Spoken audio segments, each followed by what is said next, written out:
ہر قسم کی حمد و ثنا، تعریف و توصیف اس ذات کے لیے جس نے اس کارخانہ عالم کو وجود بخشا، اور کروڑ ہا کروڑ درود و سلام اس کے آخری پیغمبر پر جنہوں نے دنیا میں حق کا بول بالا کیا۔ دنیا کے اندر ہر رہنے بسنے والی قوم کا کوئی نہ کوئی امتیازی وصف ہوتا ہے، اس کی شناخت کا ذریعہ ہوتا ہے، اس کی آئیڈینٹی ہوتی ہے جس سے وہ قوم پہچانی جاتی ہے، اس کو آئیڈینٹیفائی کیا جاتا ہے، اس کو پہچانا جاتا ہے۔ جہاں تک کہ ہمارے مذہب اسلام کا تعلق ہے تو بحیثیت مسلم اگر ہماری کوئی پہچان، شناخت اور آئیڈینٹی متعین کی گئی ہے تو وہ ہے حیاداری، پاک دامنی، شرم و حیا اور پاک بازی۔ تو دین اسلام کا سب سے امتیازی وصف اور خاصیت کون سی ہے؟ حیاداری، پاک دامنی اور پاک بازی۔ اسی لیے تو حضرت زید ابن طلحہ رضی اللہ تعالیٰ عنہ کی روایت ہے جو ابن ماجہ شریف میں آپ کو دیکھنے کو ملے گی کہ ہمارے حضور تاجدار مدینہ صلی اللہ علیہ وآلہ وسلم نے فرمایا ان لکل دین خلقا، کہ مسلمانوں ہر مذہب، ہر ملت، ہر قوم، ہر کٹنب، ہر قبیلے کی کوئی نہ کوئی شناخت کا ذریعہ ہوتا ہے جس سے وہ قبیلہ، وہ سماج، وہ سوسائٹی، وہ قوم پہچانی جاتی ہے، اس کو آئیڈینٹیفائی کیا جا سکتا ہے کہ یہ ان کی پہچان ہے تو یہ وہی قوم کا انسان لگ رہا ہے۔ تو یا رسول اللہ، اسلام کی خاصیت اور اسلام کی پہچان کا ذریعہ کیا ہے؟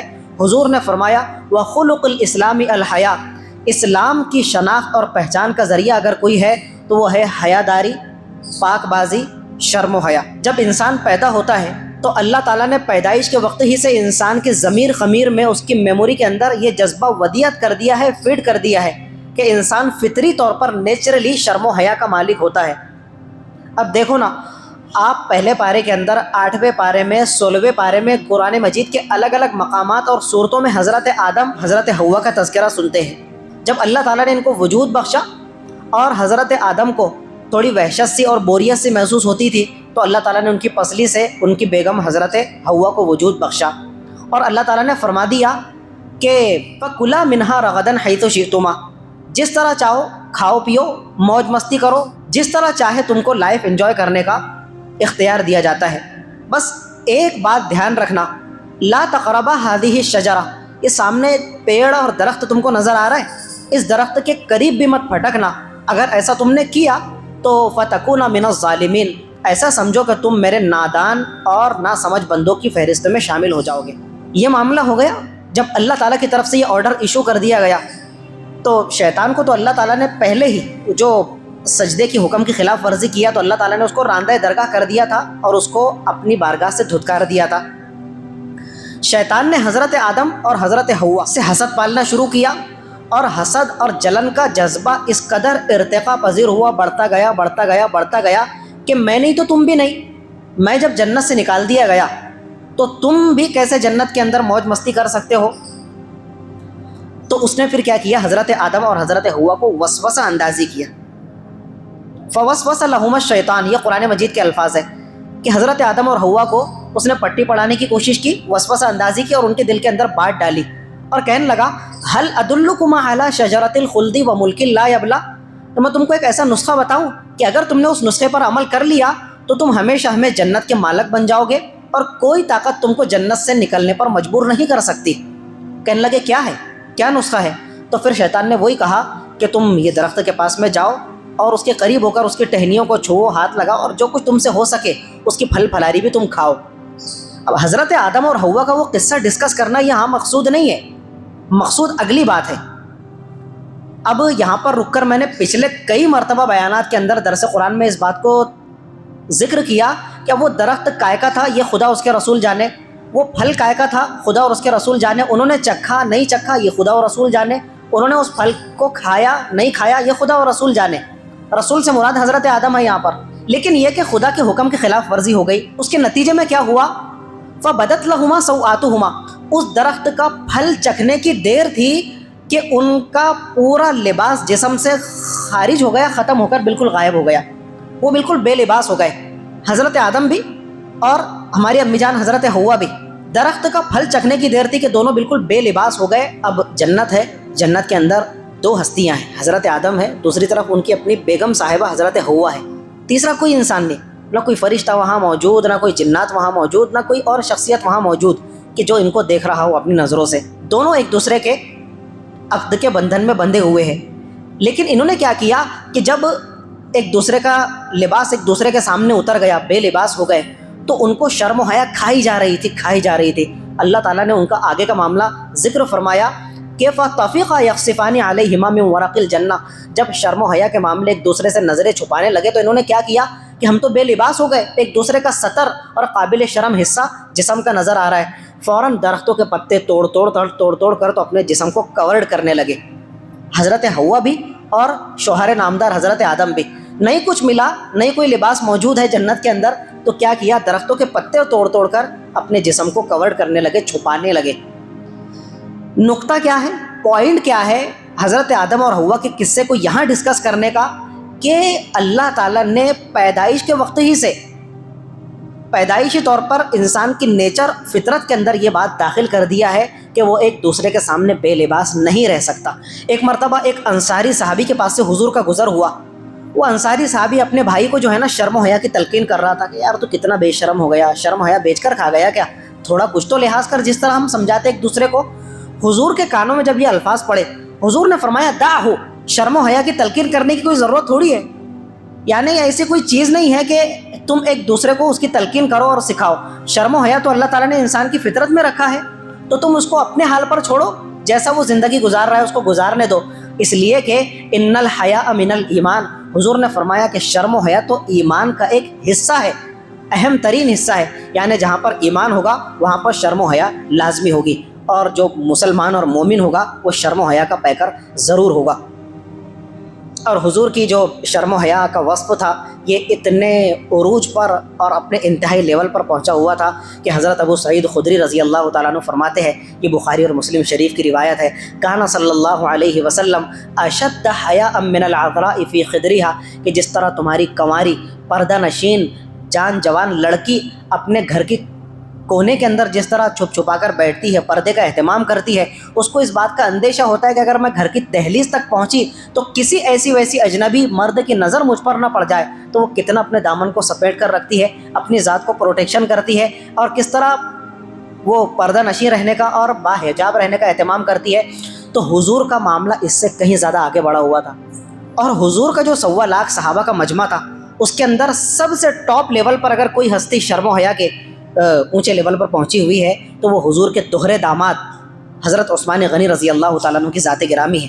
بلکہ انہوں نے ایک موقع پر خود فرمایا کہ ما مسست ذکری بیمینی منذ بایعت بها اللہ صلی اللہ علیہ وسلم، وہ فرماتے ہیں کہ جب میں قبول اسلام کے لیے حضور کی بارگاہ میں حاضر ہوا، حضرت عثمان نے جب اسلام قبول کرنے کے لیے اپنا ہاتھ حضور کے ہاتھوں میں دیا، فرماتے ہیں وہ ٹائم ہے اور آج کا وقت ہے۔ تو کیا معاملہ ہے؟ فرماتے ہیں ما مسست ذکری بیمینی منذ بایعت بها رسول اللہ صلی اللہ علیہ وسلم، جب میں نے اپنے دایاں ہاتھ، میں نے اپنا رائٹ ہینڈ حضور کے ہاتھ میں دیا، اس وقت سے لے کر آج تک میں نے اپنا دایاں ہاتھ کبھی بھی اپنی شرمگاہ پر ٹچ نہیں کیا۔ عثمان کی غیرت اور شرم و حیا اس بات کو گوارا نہیں کرتی کہ جو ہاتھ حضور کے مقدس ہاتھوں سے ٹچ ہو گیا ہو وہ ہاتھ جسم کے ناپاک حصے سے ٹچ ہو جائے، کبھی نہیں۔ تو زندگی بھر حضرت عثمان نے کبھی اس ہاتھ کو شرم و حیا کے مارے اپنی شرمگاہ پر ٹچ نہیں کیا۔ کہ سرکار مدینہ صلی اللہ علیہ وآلہ وسلم نے فرمایا الحیاء والایمان قرناء جمیعا، کہ حیا، پاک بازی، شرم و حیا اور ایمان یہ دونوں آپس میں ایک دوسرے کے ساتھ میں اس طرح جڑے ہوئے ہیں، یعنی شرم و حیا کا اور ایمان کا چولی دامن کا ساتھ ہے، ایک دوسرے سے یہ جدا نہیں ہو سکتے، علیحدہ نہیں ہو سکتے۔ وَإِذَا رُفِعَ أَحَدُهُمَا، حضور نے یہ بھی فرمایا کہ جب ان میں سے کوئی رخصت ہوتا ہے تو دوسرا خود بخود رخصت ہو جاتا ہے۔ شرم و حیا کا اور ایمان کا آپس میں چولی دامن کا ساتھ ہے، یہ ایک دوسرے سے الگ نہیں ہو سکتے۔ تو جہاں ایمان ہوگا وہاں لازماً شرم و حیا پائی جائے گی، مطلب پائی جائے گی۔ تو ایک مومن ہے اور وہ بے شرم بے غیرت ہو، ایسا ہو سکتا ہے؟ امپاسبل۔ لیکن اگر ایک مسلمان ہے جو مسلم ہونے کا دعوے دار ہے اور وہ بے شرم ہے، تو حضور نے فرمایا کہ جب اس سے شرم و حیا رخصت ہو گئی تو ایسا سمجھو کہ اس کے اندر ایمان اور اصلاح نام کی چیز باقی نہیں ہے، اسلام بھی نہیں ہے اور ایمان بھی نہیں ہے۔ تو ایمان کا اور حیا داری کا آپس میں چولی دامن کا ساتھ ہے۔ اور ایک موقع پر حضور نے صاف طور سے فرمایا اذا فاتک الحیاء فاصنع ما شئت، اور ایک دوسری روایت میں ہے فافعل ما شئت، کہ جب تمہارے اندر سے شرم و حیا نام کی چیز رخصت ہو جائے تو تمہارے جی میں جو آئے وہ کرتے پھرو۔ پھر انسان کے اندر شرم و حیا ہوتی ہے تو وہ ہر ایک کا لحاظ کرتا ہے، وہ اللہ کا بھی لحاظ کرے گا، اس کے فرشتوں کا بھی لحاظ کرے گا، شریعت کا بھی لحاظ کرے گا اور دنیا والوں کا بھی لحاظ کرے گا۔ اور جو بے غیرت بے شرم ہوتا ہے وہ یہ بولتا ہے کہ جب خدا سے نہیں ڈرنا تو بندوں سے کیا ڈرنا. تو جس کو خدا کا لحاظ نہیں ہے، فرشتوں کا لحاظ نہیں، اور وہ بے شرمی کی چادر اوڑھے ہوئے ہر جگہ بے غیرتی کا اظہار کرتا پھرتا ہے.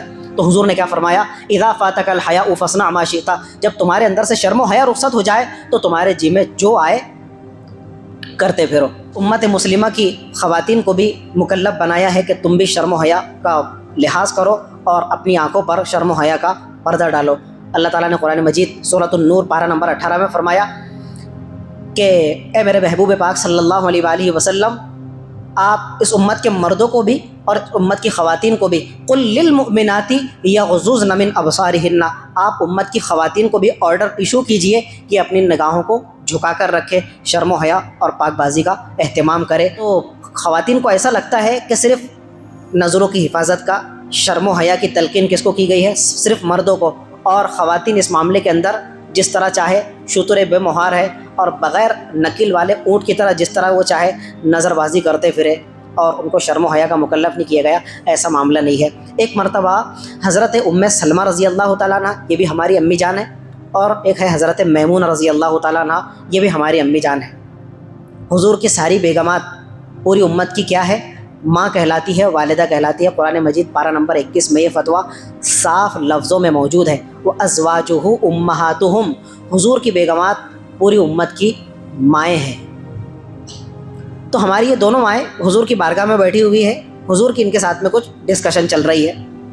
دروازے پر دستک ہوتی ہے. کون؟ کہا گیا عبداللہ ابن ام مکتوم آپ کا غلام حاضر ہے. اور حضرت عبداللہ ابن ام مکتوم حضور کے مؤذن خاص مانے جاتے ہیں. ہمارے ذہن میں صرف ایک مؤذن رسول کا نام ہے، حضرت بلال حبشی رضی اللہ تعالیٰ عنہ. تو یہ حضور کے اکلوتے مؤذن نہیں ہے، بلکہ حضور کے دوسرے مؤذن بھی ہے، تیسرے اور چوتھے بھی ہے. تو دوسرے مؤذن خاص کون ہے؟ حضرت عبداللہ ابن ام مکتوم رضی اللہ تعالیٰ عنہ، اور یہ مادر زاد نابینا تھے. دروازے پر دستک ہوئی اور انہوں نے حضور کی بارگاہ میں حاضر ہونے کی اجازت چاہی. حضور نے حضرت ام سلمہ اور حضرت میمونہ کو فرمایا کہ تم ذرا آڑ میں چلی جاؤ اور حجاب کا اہتمام کرو، یعنی پردے میں چلی جاؤ، عبداللہ میرے پاس آ کر کچھ بات کرنا چاہتے ہیں. تو حضرت ام سلمہ اور حضرت میمونہ رضی اللہ تعالیٰ عنہ نے حضور سے دریافت فرمایا، ان کو تو نظر نہیں آتا. میں نے ابھی آپ کے سامنے بتایا نا، ان کو وہ نابینا تھے، اندھے تھے. تو پھر تو سوال ہی پیدا نہیں ہوتا، اگر ان کے سامنے بیٹھو تو بھی برابر ہے، کوئی نہ ہو تو بھی برابر ہے. حضور سے انہوں نے پوچھا الیس ہوا اعمیٰ، یا رسول اللہ یہ تو نابینا ہے، ان کو کیا دکھتا ہے کہ ہمارے سامنے کون بیٹھا ہوا ہے؟ تو اگر ہم سامنے بیٹھے بھی رہے تو کیا حرج ہے؟ حضور نے اب جو اگلا جواب ارشاد فرمایا نا، تو یہ آپ اپنے گھر کی خواتین، اپنی ماؤں بہنوں بچیوں کو یہ جواب رسول اللہ کا ان کے کانوں تک پہنچاؤ. وہ کیا سمجھتی ہے کہ صرف مردوں کی نظر ہم پر نہ پڑے، لڑکوں کی نظر لڑکیوں پر نہ پڑے. لڑکے، مرد اور میل حضرات جو ہے وہ صرف اپنی نظروں کی حفاظت کا اہتمام کرے اور شرم و حیا کا اہتمام کرے. باقی جس طرح لڑکیاں چاہے نظر بازی کرتے پھرے، اس طرح نہیں ہے. حضور نے فرمایا افا عمیاوان انتما، حضور نے فرمایا وہ نابینا ہے تو کیا ہوا، تم تو نابینا نہیں ہو گئی نا، تم کو تو نظر آ رہا ہے. افا عمیاوان انتما الستما تبصرانہ، کیا تم کو نظر نہیں آ رہا، تم کو تو نظر آ رہا ہے. یعنی حضور نے فرمایا کہ جس طرح شرم و حیا کا مکلف عبداللہ ابن ام مکتوم کو اور مردوں کو کیا گیا ہے، اس طرح کے خواتین شرم و حیا کا اہتمام کرنے کی مکلف نہیں ہے، پابند نہیں ہے، بالکل پابند ہے. کتنی بڑی بات ہے کہ ایک نابینا شخص بیٹھا ہوا ہے لیکن اس سے بھی پردہ کرنے کا حکم دیا گیا ہے. تو جو شرم و حیا کا مالک ہوگا نا حضرات، تو وہ نابینا کے سامنے بھی پردے کا اہتمام کرے گا کہ نہیں یہ اجنبی مرد ہے. اور اگر کوئی خاتون اندھی بیٹھی ہوئی ہے بولے گا کہ نہیں. ایک صحابیہ ہے ام خلاد رضی اللہ تعالی عنہا، خاتون صحابیہ ہے، ان کے بیٹے کسی جنگ کے اندر شہید ہو گئے. اب یہ معاملہ سن حضرت ام خلاد کا. ان کو جب اطلاع ملی کہ میرے بیٹے فلاں جنگ کے اندر شہید ہو گئے، تو یہ تفتیش احوال کے لیے، یعنی حالت دریافت کرنے کے لیے میدان جنگ پہنچی کہ واقعتاً میرے بیٹے شہید ہو گئے یا کیا معاملہ ہوا. اگلے جو الفاظ ہے روایت کے اندر وہ ہے وہی منتقبۃ، اور وہ پراپر نقاب کا اہتمام کر کے، پورا پراپرلی حجاب کا اہتمام کر کے میدان جنگ میں حاضر ہوئی اور ایک ایک سے پوچھ رہی ہے. کسی نے ان سے پوچھا، جب رسول اللہ کی بارگاہ میں پہنچی تو حضور کے سامنے کسی نے ان سے پوچھا ام خلاد اتنی کڑک سچویشن ہے، اتنا سینسٹیو موقع ہے کہ آپ کے بیٹے شہید ہو گئے ہیں اور اس حالت کے اندر بھی آپ پراپر حجاب کا اور نقاب کا اہتمام کر کے آئی ہے. ایسے موقع پر تو کسی کو کچھ نہیں سوچتا اور ایسے موقع پر بھی آپ نقاب کا اہتمام کر کے آئی ہے. اس موقع پر انہوں نے جو جواب دیا یہ امت مسلمہ کے چہرے پر ایک زناٹے دار تماچا بھی ہے، اور شرم و حیا کا اصل نمونہ جو شریعت اسلامی نے پیش کیا ہے یہ اس کا پراپر نمونہ ہے جو سننے سے تعلق رکھتا ہے۔ انہوں نے اس شخص کو جواب دیا، ان ارزا ابنی فلن ارزا حیائی، اے مرد مجاہد، میں نے اپنا بیٹا ضرور کھویا ہے لیکن اپنی شرم و حیا نہیں کھوئی ہے۔ میدان جنگ میں میرا بیٹا فوت ضرور ہو گیا، وہ رخصت ہوا تو کیا ہوا، میں اپنی شرم و حیا کو بھی رخصت کر دوں؟ نہیں، اگر میں بازار جاؤں گی تو بھی شرم و حیا کا اہتمام کر کے، اگر میں لاری والے سے، ہاتھ گاڑی والے سے سبزی خریدوں گی تو بھی پردے کا اہتمام کر کے، اگر میں دودھ والے سے دودھ خریدوں گی تو بھی پردے کا اہتمام کر کے، اگر میں جویلری کی دکان پر جاؤں گی تو بھی پردے کا اہتمام کر کے، اگر میں میدان جنگ کے اندر اپنے بیٹے کی شہادت کی خبر پا کر آؤں گی تو بھی پراپرلی کورڈ ہو کر اور نقاب کا اہتمام کرتے ہوئے۔ ان جملوں کے اندر میں نے اپنی سماج سوسائٹی کا پورا نقشہ پیش کر دیا۔ دروازے پر دستک ہوتی ہے، دودھ لو دودھ، نہ بیٹا موجود ہے نہ شوہر نامدار موجود ہے، لو جی بھیا۔ تو کھڑکی کھلی، ہاتھ بھی نظر آ رہا ہے، ہاتھ کی چمکتی چھلچلاتی ہوئی چوڑیاں بھی نظر آ رہی ہے، ہاتھ پر عید کی وجہ سے جو چمکتی ہوئی مہندی لگائی تھی وہ بھی نظر آ رہی ہے، اور دوسرا جو نہیں نظر آنا چاہیے تھا وہ بھی نظر آ رہا ہے۔ سب سے زیادہ پردہ تو اس کا ہے، تو دودھ والے سے دودھ بھی خریدا جا رہا ہے، سبزی والے سے سبزی بھی پرچیز کی جا رہی ہے، جویلری کی دکان پر جا کر وہاں پر بھی شاپنگ کی جا رہی ہے، اور کپڑوں کی دکان پر جا کر وہاں پر بھی شاپنگ ہو رہی ہے۔ کس طرح سے؟ تو گھر سے نکل کر یہاں تک کو ماشاءاللہ پردے کا اہتمام ہوا، اور وہاں پر جا کر تو ایسا لگتا ہے کہ آپ کا سگا خالہ زاد بھائی ہے، او بھائی خالہ زاد بھائی بھی ہے، پپیرا بھی ہے، ممیرا بھی ہے، تو میری بہن وہ تیرے لیے غیر محرم ہے، تمہارا ممیرا پپیرا خلیرا جو کچھ بھی ہے تو وہ کیا ہے، سب تمہارے لیے غیر محرم، تمہارے لیے کیا ہے، ہوس کے پجاری ہے۔ 2026 کے اندر تو کسی سے زیادہ تم امید مت رکھو تو یہ شرم و حیا کا مجسمہ ہوگا اور مجھے اچھی نظروں سے دیکھے گا۔ ہم کسی کو کسی پر بدگمان کرنے کی دعوت نہیں دے رہے، اور اگر ہماری دعوت سے کسی پر کوئی فرق نہیں پڑنے والا ہے، موجودہ سماج سوسائٹی کی جو شرم و حیا انتہائی لیول پر پہنچی ہوئی ہے وہ میری بھی نظروں کے سامنے ہے اور مجھ سے زیادہ آپ کی نظروں کے سامنے ہے، تو کچھ کہنے سننے اور ٹپنی اور کمنٹس کرنے کی زیادہ ضرورت نہیں ہے۔ تو شرم و حیا کیا ہے؟ میری اور آپ کی اور امت مسلمہ کی پہچان کا اور آئیڈینٹیفیکیشن کا سب سے بڑا ذریعہ ہے۔ جہاں شرم و حیا ہوگی وہ مسلمان کے اندر ہوگی، اور جس مسلمان کے اندر شرم و حیا کا مادہ نہیں پایا جائے گا، سمجھ لو کہ یہ نام کا تو مسلمان ہے، آدھار کارڈ کے حساب سے اور جن گننا اور یادی کے لحاظ سے تو یہ مسلمان ہے، لیکن شریعت اللہ اس کے رسول کی نظر کے اندر یہ مسلمان نہیں ہو سکتا۔ ایک مرتبہ ہمارے حضرت امام اعظم ابو حنیفہ رحمۃ اللہ علیہ راہ سے گزر رہے تھے، راستہ گزرتے ہوئے ایک شخص جو ہے نا واش روم سے غسل کر کے باہر نکلا اور اس کی رانیں نظر آ رہی تھی، یہ جو ران کا حصہ گھٹنوں سے اوپر، اب یہ مردوں کا جو گھٹنوں سے اوپر کا حصہ ہے یہ تو سطر میں داخل ہے جس کا چھپانا کورڈ کرنا واجب ہے، اس کی رانیں نظر آ رہی تھی، وہ اتنی شارٹ ٹاول لے کر باہر نکلا تھا کہ اس کی رانیں نظر آ رہی تھی۔ جیسے امام اعظم ابو حنیفہ رحمۃ اللہ علیہ کی نظر پڑی تو انہوں نے آنکھیں بند کر لی اور کھڑے ہو گئے کہ یہ گزر جائے تو پھر میں اپنی راہ گزروں۔ تو اس نے امام صاحب کو دیکھا، کہنے لگا حضرت آپ کب سے اندھے ہو گئے؟ آپ کب سے اندھے ہو گئے؟ آپ تو بھلے چنگے تھے، آپ تو سب نظر آتا تھا، آپ اندھے کب سے ہو گئے؟ کہا کہ بیٹا جب سے تو ننگا ہوا ہے تب سے میں اندھا ہو گیا ہوں۔ ننگا نہیں تھا حضرت، وہ تو پراپر ٹاول اوڑھ کر، لیکن اتنی شارٹ ٹاول لے کر وہ باہر نکلا تھا کہ اس کی سطر نظر آ رہی تھی۔ اور آپ کو وہ حدیث کی طرف لے کر چلوں گا کہ حضور نے اپنے دعوت محترم حضرت علی سے فرمایا تھا کہ علی کبھی بھی نہ کسی زندہ اور نہ کسی مردہ کی ران پر نظر ڈالنا، کبھی نہیں، زندہ تو زندہ، مردہ جو مردہ ہو گیا جس کو تخت پر لٹایا اور اس کو غسل دیا جا رہا ہے، تو مردے کی ران پر اگر نظر پڑ رہی ہے آپ کی تو کیا حرج ہے جی؟ مرد کو مرد کی ران پر نظر ڈالنے کے بارے میں امام الانبیاء اپنے داماد محترم حضرت علی کو منع کر رہے ہیں جن کی نظر دنیا میں سب سے پاکیزہ نظر تھی، تو میں اور آپ کون سی کھیت کی مولی، اور ہم کہاں کچھ نہیں نظر ڈال لیتے؟ صرف ران پر نظر ڈالنا، مرد کا مرد کی ران دیکھنا، جانگ پر نظر ڈالنا، یہ بھی شریعت نے اس سے منع کیا ہے۔ علی کبھی ایسا معاملہ نہ کرنا، یہاں تک کہ شرم و حیا کی پاک بازی کی تعلیم اور تلقین شریعت نے ہم کو فرمائی ہے۔ اب جس طرح کا یہ ماحول ہے، مکس گیدرنگ ہوتی ہے جی، مخلوط اجتماع، میم خا لام واو تا، مخلوط اجتماع، اس کو ہماری موجودہ زبان میں کیا کہا جاتا ہے؟ Mix gathering. آر کے پر چلے جاؤ، رنداون پر چلے جاؤ، الحبیب فنکشن ہال پر چلے جاؤ، تمہارے محلے کے اندر کوئی پروگرام ہوتا ہے، تم کوئی پروگرام سیلیبریٹ کرتے ہو شادی ولیمے کا، اب تو اور یہ رواج چل پڑا ہے، اور اگلے آئندہ آنے والے دنوں کے اندر مزید یہ رواج پذیر ہوتا جائے گا، تو کیا ہوتا ہے؟ منہ میری بہن نظر آئے گی، خلیری بہن کی شادی ہے اور پھپھیری بہن کا ولیمہ ہے، گئے، کانگریچولیشنس ہاتھ میں ہاتھ دے کر، جناب محترم بالغ ہو چکے ہیں، 18 20 سال 25 30 سال کی عمر ہے، اور ممیری بہن کو سیلیبریٹ کرتے ہوئے مبارکباد، کانگریچولیشنس ہاتھ میں ہاتھ دے کر ماشاءاللہ گرم جوشی کے ساتھ اس سے مصافحہ کیا جا رہا ہے۔ پھپھیری بہن کا ولیمہ ہے، ممیری بہن کا رسم ہے، اور خلیری بہن کے بچے کا برتھ ڈے سیلیبریٹ کیا جا رہا ہے جی، ہاتھ میں ہاتھ ڈال کر اس کو مبارکبادی دی جا رہی ہے۔ تمہاری سگی بہن ہے کیا؟ تمہاری امی جان ہے، ہاتھ میں ہاتھ ڈال رہے ہو؟ یا تمہاری اپنی سگی بیٹی ہے کہ باپ بیٹی کا ہاتھ میں تھامتا ہے تو کوئی غلط جذبہ اس کے دل کے اندر جنم پذیر نہیں ہوتا؟ یہ معاملہ تو نہیں ہے۔ ممیری پھپھیری خلیری جتنی بھی تمہاری بہنیں ہیں وہ سب تمہارے لیے کیا ہے؟ غیر محرم ہے، اجنبی ہے۔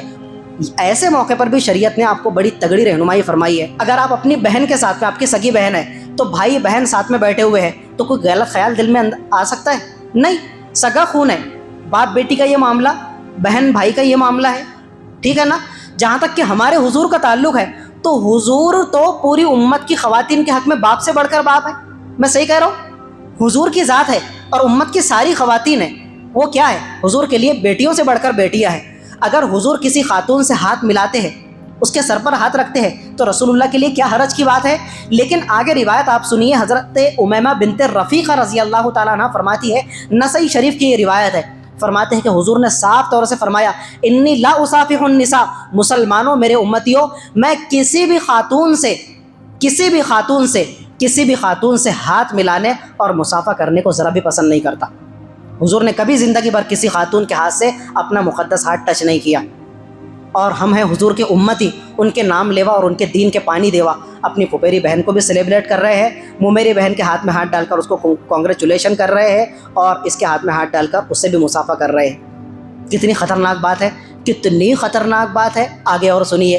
حضور نے فرمایا، لَأَن يُطْعَنَ فِي رَأْسِ أَحَدِكُمْ بِمِخْيَطٍ مِّنْ حَدِيدٍ خَيْرٌ لَهُ مِنْ أَن يَمَسَّ امْرَأَةً لَا تَحِلُّ لَهُ۔ مسلمانوں، اگر کوئی شخص ہتھوڑا لے کر، لوہے کی کیل لے کر تمہاری سر کے اندر ٹھوک دے، روایت کے الفاظ اور حضور کے الفاظ کی سنگینی اور شدت پر ذرا غور کرنا کہ ایک شخص آیا، اس نے لوہے کا ہتھوڑا اٹھایا ہوا ہے اور لوہے کی بہت بڑی کیل، اور وہ آپ کے سر میں ٹھونک رہا ہے، آپ کے سر میں لوہے کے ہتھوڑے سے کیل لے کر سر میں سوراخ کر رہا ہے، تو حضور نے فرمایا کہ اس چیز کو تم گوارا کر لینا کہ کوئی شخص لوہے کی ہتھوڑی لے کر کیل سے تمہارے سر کو ڈیمیج کر دے اور تمہارے سر کو زخمی کر دے، اس کو گوارا کر لینا، لیکن کسی اجنبی خاتون سے مصافحہ کرنے اور ہاتھ ملانے کو گوارا مت کرنا۔ اتنا خطرناک معاملہ ہے کہ آپ کسی نامحرم خاتون سے اپنا ہاتھ ٹچ کرو، یہ اتنا بڑا جرم ہے کہ آپ کے سر کو کوئی ڈیمیج کر کے اپنے سر کے اندر کوئی کیل ٹھوک دے، وہ چھوٹا ہے لیکن یہ اس سے بڑا سنگین ترین جرم ہے۔ سمجھ میں آیا؟ اور حضور نے ایک موقع پر فرمایا، ثلاثۃ قد حرم اللہ علیہم الجنہ، کہ 3 لوگ ایسے ہیں کہ اللہ تعالیٰ نے فیصلہ کر لیا ہے کہ یہ جنت میں داخل نہیں ہو سکتے، بلکہ اللہ تعالیٰ نے ان 3 بدبخت افراد کے لیے جنت کو حرام کر دیا ہے۔ سب سے پہلا، مدمن الخمر، کنٹینیوٹی کے ساتھ صبح و شام الگ دوام اپنے منہ سے شراب کی جام لگا کر رکھنے والا، شرابی، پیکڑ، دنیا کا بیوڑا ترین انسان کبھی جنت میں نہیں داخل۔ دوسرا، عاق لوالدیہ، اپنے والدین کی نافرمانی کر کے ان کے دل کو چھلنی کرنے والا، والدین کی نافرمانی کرنے والا بدبخت، یہ کبھی نہیں۔ اور تیسرا فرمایا، الدیوس، ایک دیوس انسان ہے جو کبھی جنت میں داخل نہیں ہو سکتا۔ صحابہ کرام نے کہا، یا رسول اللہ، یہ دیوس کی ڈیفینیشن کیا ہے؟ دیوس سے آپ کی کیا مراد ہے؟ حضور نے فرمایا، الذی یقر فی اہلہ الخبث، کہ جو اپنی آنکھوں سے دیکھتا ہے کہ میری لڑکیاں نامحرموں سے باتیں کر رہی ہے، میری بیوی دودھ والے سے بات کر رہی ہے، میری بچیاں سبزی والے سے بات کر رہی ہے، میری جان جوان بچیاں شاپنگ کے لیے جا رہی ہے اور دکاندار سے بے حجاب ٹھاک ٹھاک کر اور چسکے لے کر باتیں کر رہی ہے، یہ سب اپنی آنکھوں سے دیکھ رہا ہے، لیکن اس کے دل کے اندر ذرہ برابر بھی شرم و حیا کا جذبہ اور چنگاری پھڑکتی نہیں ہے۔ حضور نے فرمایا، یہ دیوس مرد ہے کہ جو اپنی بیویوں کو دوسروں سے بات کرتے دیکھتا ہے، اپنی بیٹیوں کو نامحرموں سے پینگے بڑھاتا دیکھتا ہے، لیکن اس کے دل کے اندر ذرہ برابر بھی ٹیس نہیں اٹھتی۔ حضور نے فرمایا، یہ دیوس ہے جو کل قیامت کے دن جنت میں داخل نہیں ہو سکتا۔ بلکہ اس موقع پر میں آپ سے یہ بھی کہوں گا کہ ہماری کچھ ادھیڑ عمر کی خواتین جو نانی بن جاتی ہے، دادی بن جاتی ہے، معذرت کے ساتھ کوئی اپنے اوپر مت لینا، پوری مسلم سماج سوسائٹی اس میں گھری ہوئی ہے، اور برا ماننے کی کوئی بات نہیں، شریعت کی بات ہے۔ جس طرح ایک 25 سال کی لڑکی پردے کی مکلف ہے، جس طرح آپ کی بیگم صاحبہ جس کی 40-50 سال کی عمر ہے وہ حجاب کی پابند ہے شریعت کی نظر کے اندر، تو ایک ادھیڑ عمر کی خاتون جو 60-65 سال کی عمر کو پہنچ جاتی ہے، دادی نانی بن جاتی ہے، تو وہ اپنے آپ میں ایسا کیوں سوچتی ہے کہ میں پردے سے بالکل آزاد ہوں؟ تو وہ گھر سے باہر نکل کر اوٹے پر کپڑے سکھانے بھی آتی ہے، گلی چوراہے کا چکر بھی لگاتی ہے، پڑوسی کے ہاں پر بے حجاب، بے لباس اور بے نقاب ہو کر جاتی ہے، اور ایک محلے سے دوسرے محلے، ایک گلی گلیارے سے دوسرے گلی گلیارے میں بغیر نقاب کے چلی جاتی ہے۔ کیوں جا رہی ہے بھائی؟ آپ کے لیے شریعت کے اندر کوئی رخصت ہے کیا؟ کوئی ایسی حدیث ہو تو مجھے لا کر بتائیے، میں اگلے جمعے کے اندر اپنی اس بات سے رجوع کروں گا اور اپنی ساری خواتین جو ادھیڑ عمر کی خواتین ہیں ان کے سامنے یہ حکم نامہ ہم جاری کر دیں گے کہ آپ کو اجازت ہے، شریعت کی طرف سے رخصت ہے۔ او بھائی رخصت نہیں ہے، بلکہ دنیا کا جو مقدس ترین سفر اور جرنی ہے، سفر حج، اس کے اندر بھی محرم کا ہونا ضروری ہے۔ اگر ایک 70-80 سال کی خاتون حج کے لیے جا رہی ہے 2026 میں، اس کے لیے اس کے شوہر کا ہونا ضروری ہے۔ اگر شوہر فوت ہو گیا، بیٹے کا ہونا ضروری ہے، بیٹا نہیں ہے تو بھائی کا ہونا ضروری ہے، سگے بھائی کا۔ اگر یہ نہیں ہے تو شریعت اس کو اجازت ہی نہیں دیتی کہ وہ بغیر کسی محرم رشتہ دار کے سفر حج کرے۔ سفر حج کی بات ہو رہی ہے، تو جب اتنا مقدس ترین سفر وہ بغیر محرم مرد کے نہیں کر سکتی، تو وہ بغیر حجاب کے ایک گلی سے دوسری گلی کیسے جا رہی ہے؟ تو ایسا بہت زیادہ جو ہے نا خوش فہمی میں رہنے کی ضرورت نہیں ہے۔ اگر آپ نکلتی ہے تو وہ آپ کا خود کا معاملہ ہے، یہ ادھیڑ عمر کی خواتین سے بات ہو رہی ہے۔ اور اگر آپ اہتمام کرتی ہے شرم و حیا کا، اللہ اور اس کے رسول کی نظر کے اندر آپ بڑی چہتی ثابت ہوگی، ٹھیک ہے نا۔ باقی جہاں تک کہ معاملہ ہے کہ ہم تو 70 سال کی ہو گئی، ہم پر کوئی ایسی ویسی نظر کیوں ڈالے گا، کیوں نہیں ڈالے گا؟ آپ سوچ رہی ہے کہ آپ کو سب بھائی کی نظر سے دیکھیں گے اور بڑی پاکیزہ نگاہوں سے دیکھیں گے۔ دنیا کے اندر جو گلی گلیاروں کے اندر ہوس کے پجاری پھر رہے ہیں، وہ شیطان سے بڑے شیطان ہیں۔ میں نے پچھلے دنوں 5 سے 5-6 سال پہلے ہمارا فلم اسٹار جو ہے عامر خان، تو عامر خان نے فلم انڈسٹری سے ہٹ کر اپنا ایک نجی پروگرام شروع کیا تھا ستمیو جیتے کے نام سے۔ تو ہمارے سماج کے جو سلگتے ہوئے مدعے ہیں، کرنٹ افیئرس، اس کو انہوں نے اس ستمیو جیتے کی سیریز کے اندر ہائی لائٹ کیا۔ اس میں ایک پروگرام کا نام تھا چائلڈ ابیوز، یعنی جو بچوں کے ساتھ میں زیادتی کے معاملات پیش آتے ہیں، اس کو انہوں نے اس کے اندر اجاگر کیا۔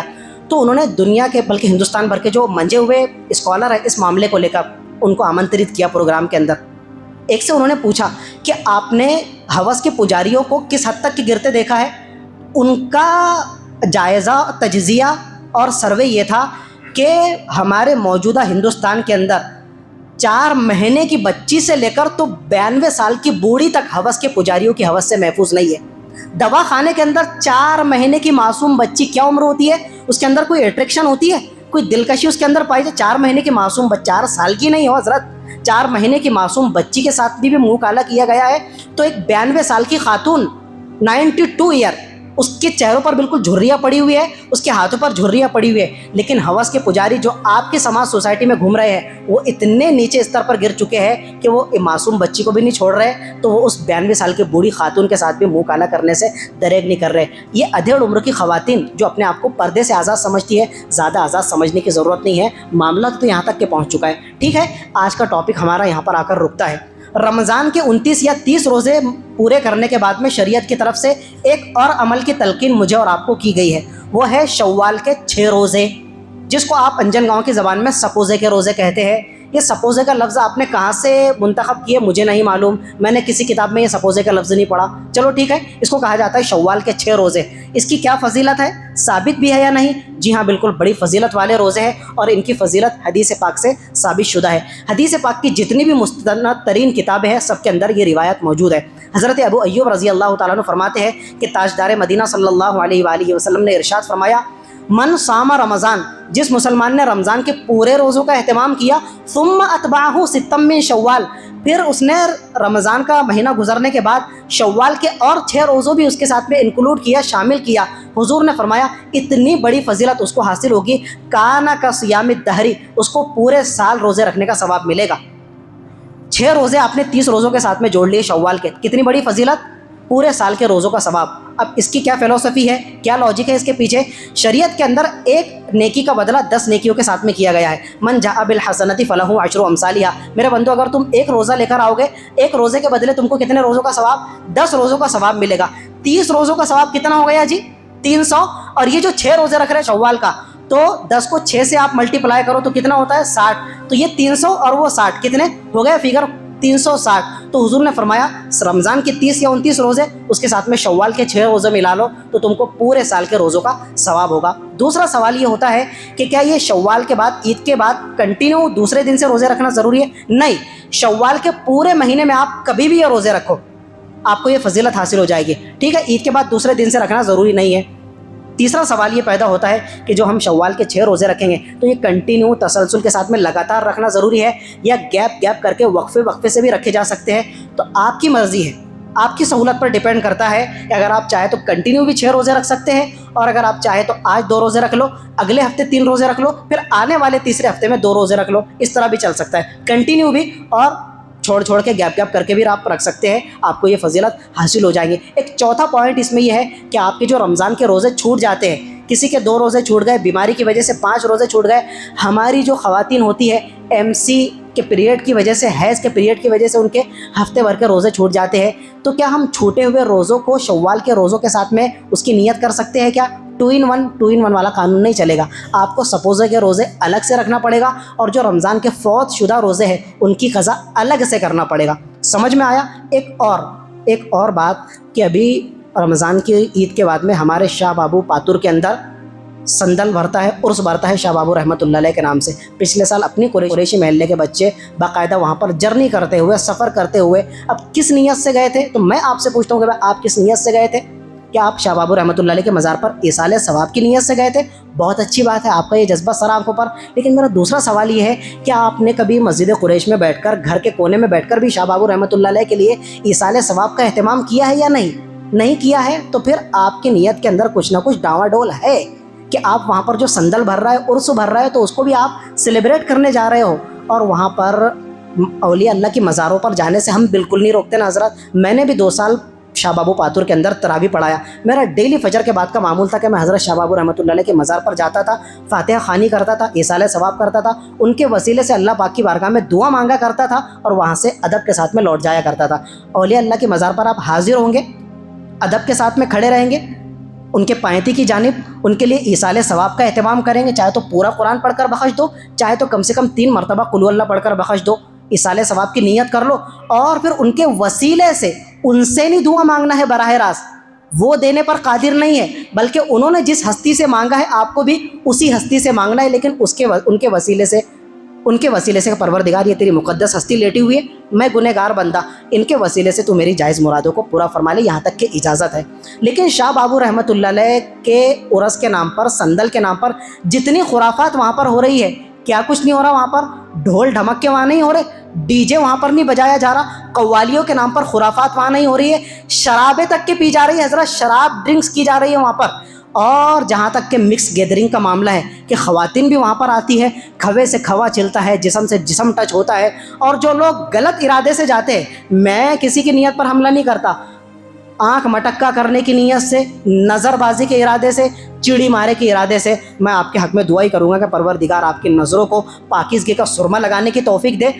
تو وہاں پر شرابی بھی پی جاتی ہے, ڈی جے بھی بجائے جاتے ہیں, گل گپاڑا بھی کیا جاتا ہے, آنکھ مٹکا بھی ہوتا ہے, نظر بازی بھی ہوتی ہے, چیڑی بازی بھی ہوتی ہے, اور ساری خرافات. ایسا سمجھو کہ وہ ولی اللہ کی روح کو کتنی تکلیف ہوتی ہوگی, اور ان کی روح کتنا تڑپتی ہوگی کہ میں تو کس مشن کو لے کر آیا تھا, اور انہوں نے میرے مشن کو پیروں تلے رون کر اس کو جشن کا ماحول بنا لیا, اور اس کو عیاشیوں کا, خرافات کا اڈا بنا لیا.